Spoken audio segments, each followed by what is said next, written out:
اعوذ باللہ من الشیطان الرجیم بسم اللہ الرحمن الرحیم نحمدہ و نصلی علی رسولہ الکریم وآلہ الطیبین الطاہرین المعصومین اما بعد فقد قال اللہ الحکیم فی قرآن الکریم لقد من اللہ علی المؤمنین اذ بعث فیہم رسولا من انفسہم یتلو علیہم آیاتہ ویزکیہم ویعلمہم الکتاب والحکمہ وَإِن كَانُوا مِن قَبْلُ لَفِي ضَلَالٍ مُبِينٍ۔ ارشاد خالق کائنات ہو رہا ہے کہ بتحقیق اللہ نے احسان کیا مومنین پر کہ اس نے انہی میں سے ایک شخص کو رسول بنا کر بھیجا جس کا کام آیات کی تلاوت کرنا، لوگوں کا تزکیہ نفس کرنا اور قرآن و حکمت کی تعلیم دینا۔ جیسا کہ آپ حضرات جانتے ہیں کہ آج کی تاریخ 27 رجب جو بعثت حضرت محمد مصطفیٰ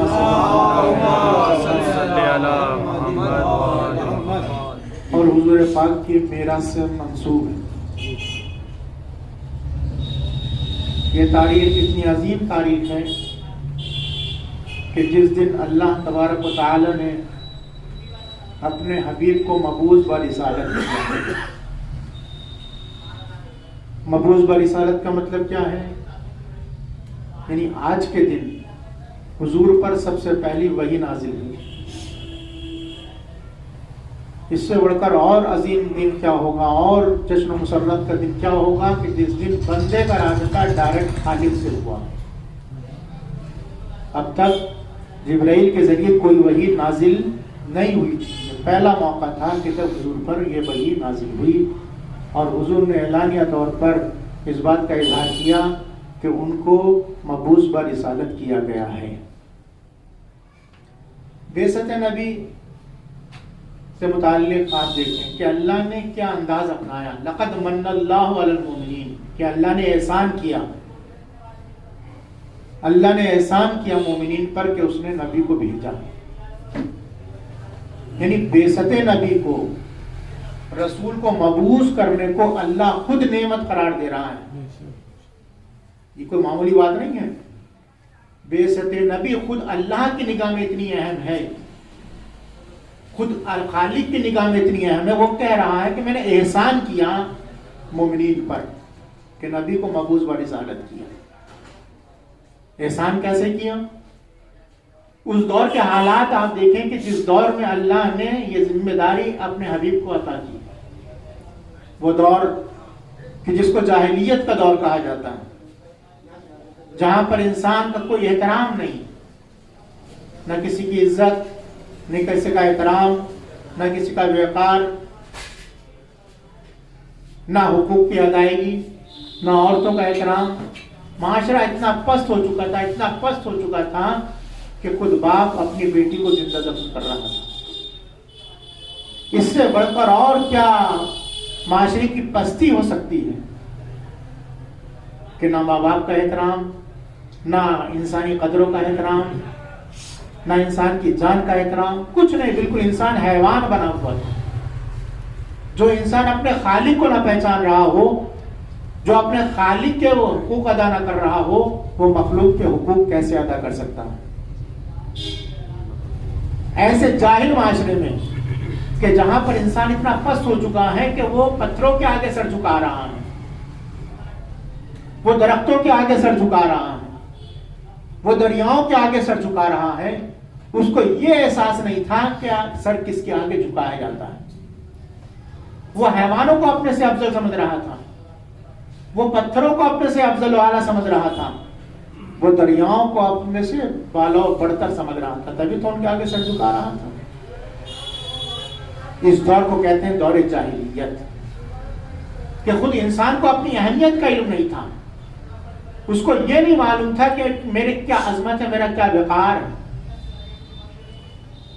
اللہ نے کہا کہ یہ معاشرہ وہ انسان کی جس کو میں نے اشرف المخلوقات قرار دیا، جس کو میں نے سب سے افضل و اعلیٰ بنایا، اس انسان کی یہ حالت کہ وہ پسترین مخلوق کے آگے سجدہ ریز ہو رہا ہے، وہ معمولی سے مخلوق کے آگے سر جھکا رہا ہے؟ تو اللہ نے کہا کہ یہ انسانیت کی توہین ہے کہ اشرف المخلوقات انسان حیوانوں کے، پتھروں کے آگے سر جھکا ہے۔ تب کیسے اس پیغام کو بندوں تک پہنچایا جائے؟ اللہ اپنے وجود کے ساتھ بندوں تک تو آ نہیں سکتا پیغام پہنچانے کے لیے، وہ آ کر نہیں بتا سکتا کہ تم کو نماز کیسے پڑھنا ہے، روزے کے کیا احکام ہے۔ اس نے سلسلہ قائم کیا جس کو کہتے ہیں سلسلہ نبوت، یہاں تک کہ حضرت آدم سے یہ سلسلہ چلا اور حضرت محمد مصطفیٰ صلی اللہ علیہ وسلم صلی اللہ محمد وآل محمد ختم ہوا۔ آخری نبی ہمارے حضور پاک، لیکن اس کے باوجود بھی حضور کا زمانہ آ گیا تھا، لیکن اس میں بھی کیا جہالت کا دور دورہ تھا، کس طریقے سے انسانیت اور انسان کے حقوق کو پامال کیا جا رہا تھا۔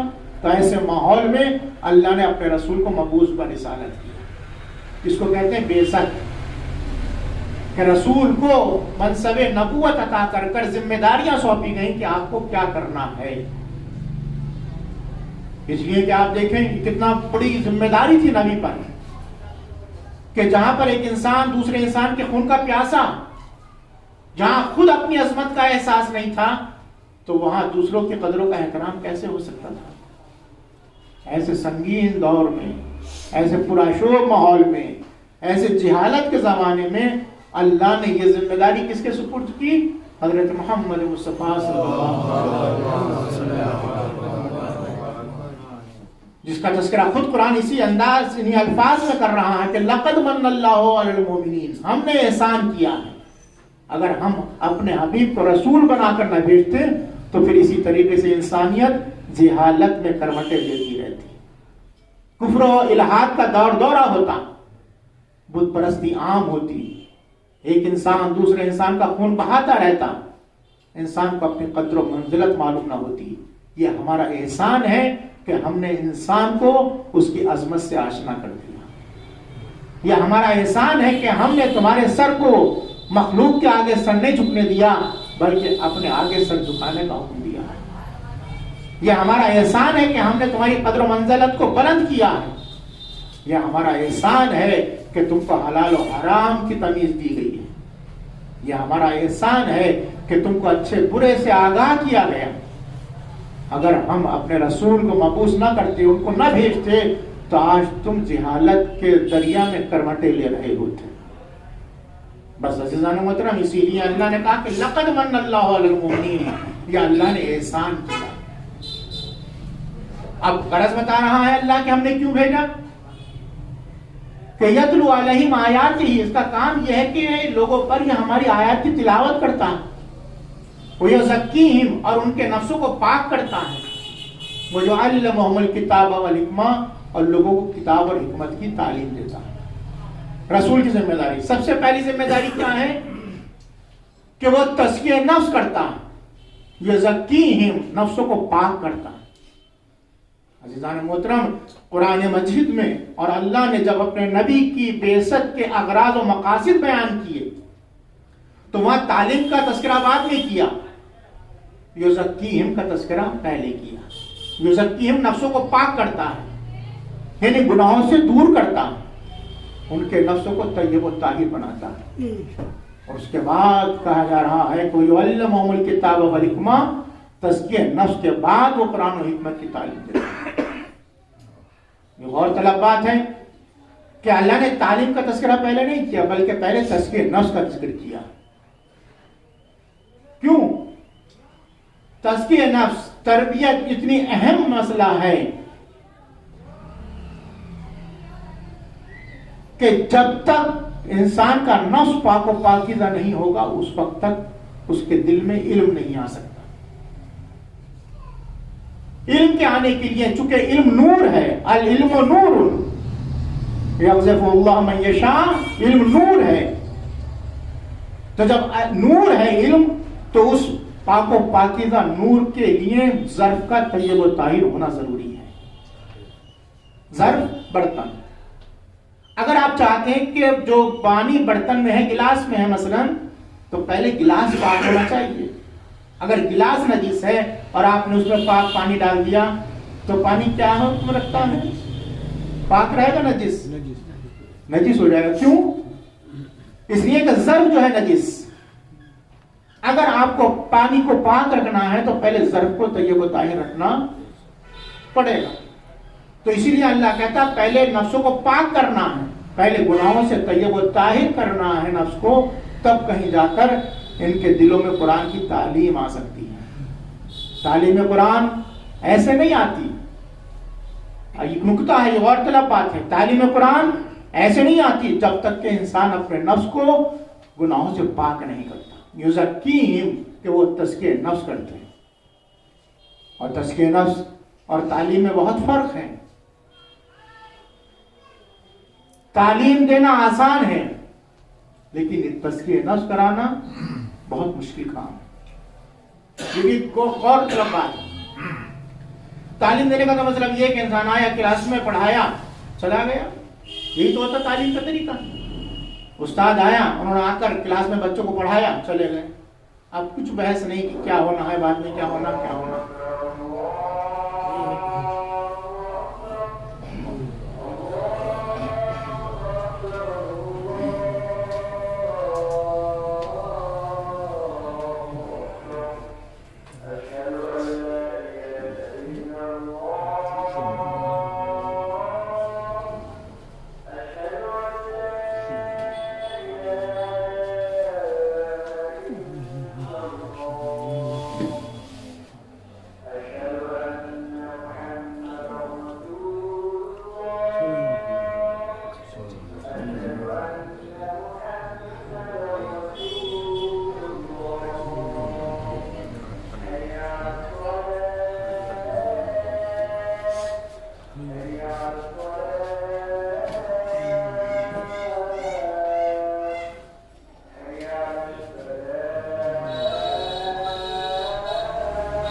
تو تعلیم کا مسئلہ آسان ہے، بس پڑھایا چلا گیا استاد. لیکن تزکیہ نفس کا مسئلہ بہت سخت ہے، اس لیے کہ اس میں پریکٹیکل چاہیے.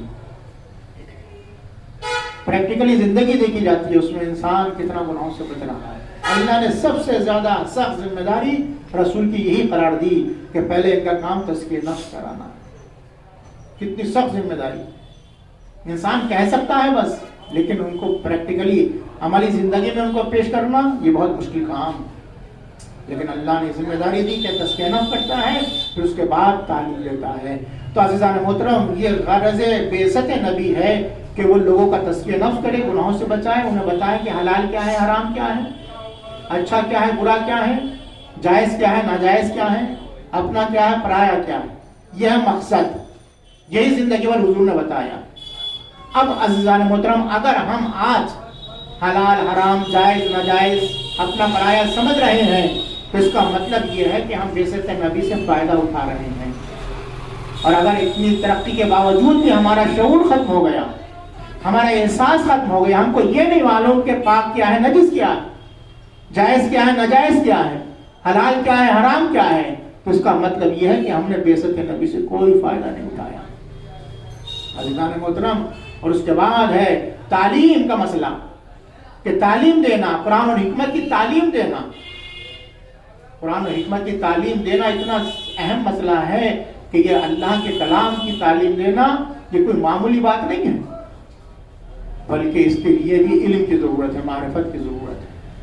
لیکن ان حالات میں رسول نے کتنی زحمتیں اٹھائیں، کتنی مشکلات کا سامنا کیا، کہ جس کی وجہ سے وہ مکہ، وہ عرب کہ جن کے دل بھی اتنے سنگ دل تھے کہ جو اپنی بیٹیوں کو زندہ درگور کر رہے تھے، لیکن حضور نے اپنے اخلاق کے ذریعے، اپنے کردار کے ذریعے ان سنگ دل افراد کو اپنا محب، اپنا چاہنے والا اور اپنا گرویدہ بنا دیا. یہ اخلاق تھا، ورنہ کسی بھی طریقے سے یہ کام ناممکن تھا. اور جو روایتوں میں ملتا ہے آج کی تاریخ کے لیے کہ کس طریقے سے وحی نازل ہوئی، کس طریقے سے یہ پہلی وحی نازل ہوئی ہے کہ حضور غار ہیرا میں جا کر عبادت کرتے تھے. جو لوگ مکہ گئے ہیں انہوں نے دیکھا ہے کتنی بلندی پر وہ پہاڑ، کتنا اونچا پہاڑ ہے غار ہیرا. جناب رسول اللہ وہاں جا کر عبادت کرتے تھے تنہائی میں، مکے والوں سے چھپ کر، اس لیے کہ سب اذیت پہنچاتے تھے، مذاق اڑاتے تھے یہ کیا کر رہا ہے. تنہائی میں پہاڑ کے اوپر جا کر اپنے اللہ کو یاد کرنا، اس سے راز و نیاز کرنا. اور اس میں باقاعدہ خدیجۃ الکبریٰ برابر کی شریک رہی. جناب خدیجۃ الکبریٰ کی یہ ڈیوٹی تھی کہ کھانا لے کر پہاڑی کے اوپر جانا. کوئی معمولی بات نہیں ہے. ایک خاتون کا کھانا بنانا، کھانا بنا کر اس کو پہاڑی پر لے کے جانا، پھر آنا، پھر دوسرے وقت جانا، یہ تمام صعوبتیں، زحمتیں جناب خدیجہ برداشت کر رہی تھی. رسول غار ہیرا میں عبادت میں مصروف ہوئی تو وہاں پر فرشتہ جبرائیل نازل ہوا. پہلی وحی نازل ہوئی، اور وہ پہلی وحی کیا ہے؟ اقرا بسم ربک الذی خلق. یہ پہلی آیت قرآن کی پہلی وحی ہے کہ جو اللہ نے اپنے حبیب پاک حضرت محمد مصطفیٰ صلی اللہ علیہ وسلم کہ میرے حبیب پڑھیے اپنے رب کے نام سے. یہ پہلی وحی ہے. اب اس کے لیے لوگوں نے ایک پورا افسانہ گھڑ لیا، پوری داستان گھڑ لی گئی ہے، اور جس کا تذکرہ باقاعدہ صحیح بخاری میں موجود ہے، باب الوحی میں. پھر انہوں نے پورا ایک افسانہ گھڑ لیا کہ کس طریقے سے پہلی وحی نازل ہوئی. امام بخاری نقل کرتے ہیں کہ پہلی وحی جب نازل ہوئی تو اس کا طریقہ یہ تھا کہ جب جبرائیل آئے ہیں، آنے کے بعد انہوں نے کہا اقرا بسم پڑھیے. تو رسول نے کہا کہ میں کیا پڑھوں، میں تو اس سے پڑھنا نہیں آتا، یہ الفاظ ہیں اتنی بڑی کتاب کے تو اس سے تو پڑھنا آتا نہیں، میں کیا پڑھوں. تو جبرائیل نے رسول اللہ کو اپنے سینے سے ملایا اور دبایا بہت زور سے، پھر کہا اقرا پڑھیے. تو پھر رسول اللہ نے کہا کہ نہیں میں تو نہیں پڑھ سکتا، میں تو پڑھنا جانتا ہی نہیں. پھر جبرائیل نے پکڑا، پھر رسول اللہ کو دبایا بہت زور سے، اتنی زور سے دبایا کہ رسول اللہ پسینے پسینے ہو گئے. پھر کہا پڑھیے، کہا کہ میں تو پڑھنا نہیں جانتا. تیسری مرتبہ پھر اسی طریقے سے کیا. اب رسول گھبرا گئے کہ کیا ماجرا ہے، کیا مسئلہ ہے، کون ہے یہ بھی نہیں پہچان پا رہے تھے معاذ اللہ رسول اللہ کہ یہ کون شخص ہے، کیا کہہ رہا ہے، کیا مقصد ہے، کیا پیغام لایا ہے، سب سے انجان. جب تیسری مرتبہ ہو چکی تب رسول اللہ کا پورا جسم پسینے میں شراب ہو، پہاڑی سے اترے، اور اترنے کے بعد اپنی زوجہ جناب خدیجہ کے پاس گئے. پہلی جلد میں تذکرہ موجود ہے، باب الوحی صحیح بخاری. اپنی زوجہ خدیجہ کے پاس گیا اور جانے کے بعد پوری کیفیت بیان کی کہ آج ایسا ایسا ہوا، کہ کیا ہوا، میں تو دل میرا گھبرا رہا ہے، چادر لاؤ میں لیٹنا چاہتا ہوں.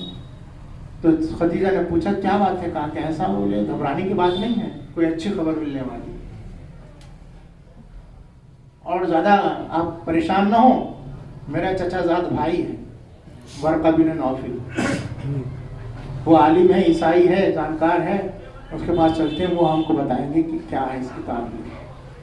اللہ اکبر. ذرا سوچیں، غور کریں، کون ذات ہے، کس کے پاس لے جایا جا رہا ہے؟ عیسائی کے پاس.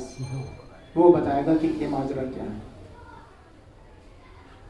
تو رسول اللہ کو خدیجہ الکبریٰ نوفل کے پاس لائیں، کہا کہ یہ میرے شوہر ہیں. کہا کیا بات ہے؟ کہا کہ ہے ایسے ایسے آج غار ہیرا میں ایسا ہوا. اس نے دیکھا، اس نے کہا کہ اچھا اگر ایسا ہوا ہے تو یہ عظیم منصب پر فائز ہونے والا انسان ہے، کاش میں زندہ رہوں اس وقت تک جب تک کہ اس کا پیغام عام ہو. اور اس کے بعد رسول اللہ کو تسلی دی کہ آپ گھبرائیں نہ، آپ پریشان نہ ہوں، آپ کو ایک عظیم منصب ملنے والا ہے.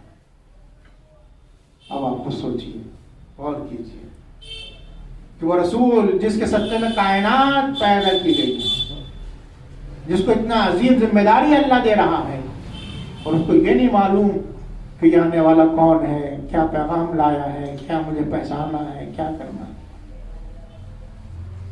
اور اس کی روایت کرنے والی جو بی بی ہیں وہ ہیں ام المومنین، جو 3 یا 4 سال کے بعد پیدا ہوئی ہیں. یعنی آپ اس پوائنٹ پہ غور کریں، رسول اللہ کی بعثت سے 3 یا 4 سال کے بعد پیدا ہوئی ہیں. پیدا ہوئی نہیں، روایت نقل کر رہی ہیں، اور راوی کا نام بھی بیان نہیں کر رہی کس نے نقل کیا ہے اس کو. تو جس میں راوی کا نام نقل نہیں ہوتا اس حدیث کو کہتے ہیں مرسل، اور مرسل حدیث جو ہوتی ہے وہ قابل اعتبار نہیں ہوتی. تو اتنی آب و تاب کے ساتھ تو اللہ بعثت نبی کو بیان کر رہا ہے کہ لقد من اللہ علی المؤمنین، اللہ احسان جتا رہا ہے، احسان کا اظہار کر رہا ہے کہ میں نے اتنا اہم کارنامہ انجام دیا ہے کہ پوری انسانیت پر اس کا احسان رہے گا. اور وہاں پر رسول اللہ کی ایسی توہین کہ جس کے اوپر یہ احکام نازل ہونے والے ہیں، جس کے اوپر قرآن نازل ہونے والا ہے، اس کو کچھ معلوم ہی نہیں کہ بیان کیا ہے، کون آیا ہے، کیا پیغام لایا. یہ ہے توہین رسالت. عزیزان محترم، ایسا نہیں ہے کہ کیا رسول کو معلوم نہیں ہوگا، رسول علم وہاں سے لے کر آتے ہیں.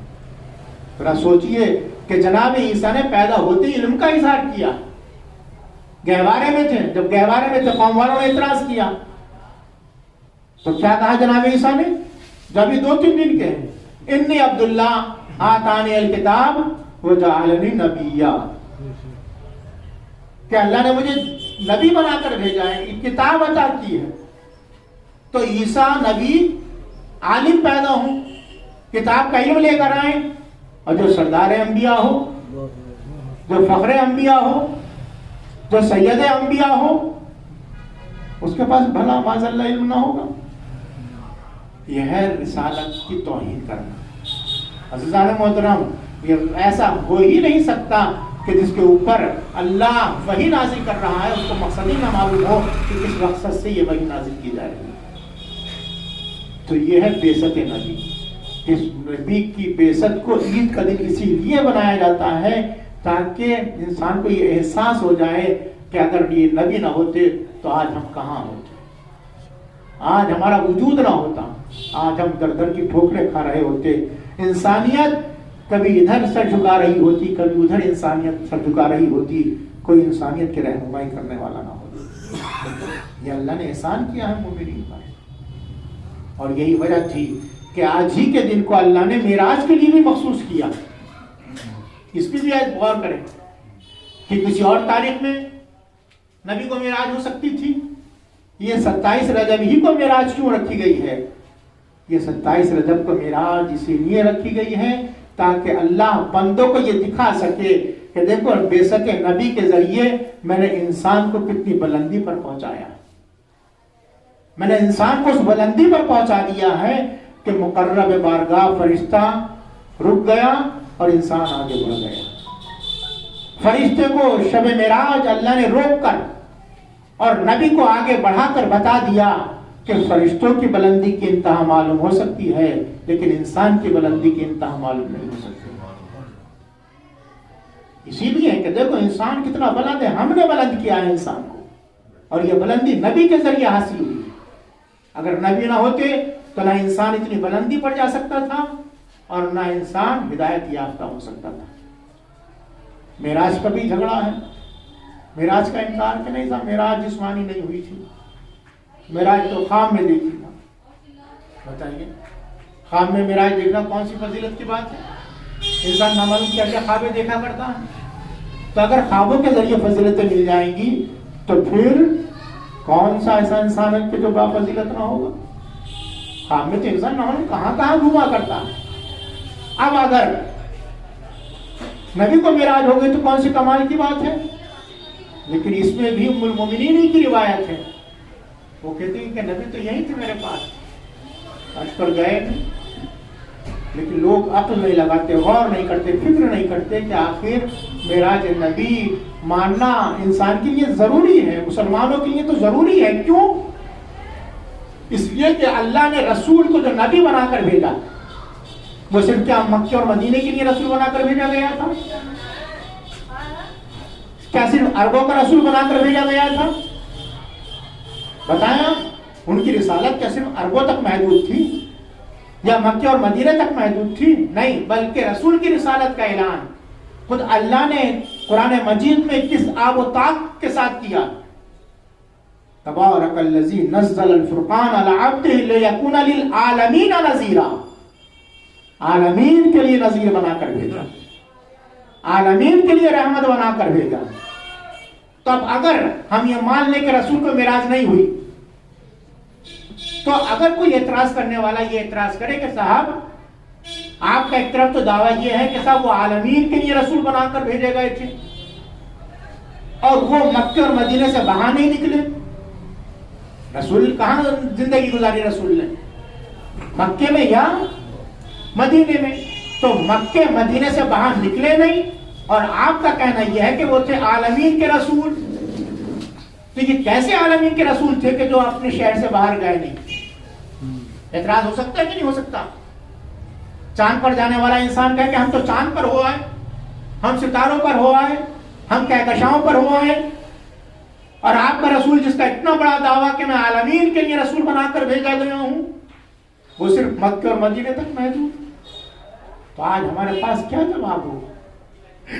امت کیا جواب دے گی؟ کیسے ثابت ہوگا کہ ہمارے رسول عالمین کے لیے رسول بنا کر بھیجے گئے ہیں؟ اللہ نے شاید اسی لیے اپنے حبیب کو معراج پر بلایا تھا کہ انسان چاہے کتنی بھی ترقی کر لے، چاہے وہ چاند پر چلا جائے، چاہے وہ ستاروں پر چلا جائے، چاہے وہ کہکشاؤں پر بھی چلا جائے، جہاں بھی جائے گا وہ راستہ میرے نبی کے پہلو تلے روندا ہوا راستہ ہوگا۔ تم بس چاند تک جا سکتے، اس سے آگے نہیں جا سکتے، لیکن ہاں میں اپنے بندے کو اس بلندی پر لے جاؤں گا کہ جہاں پر تمہارا دائرہ فکر بھی نہیں پہنچ سکتا۔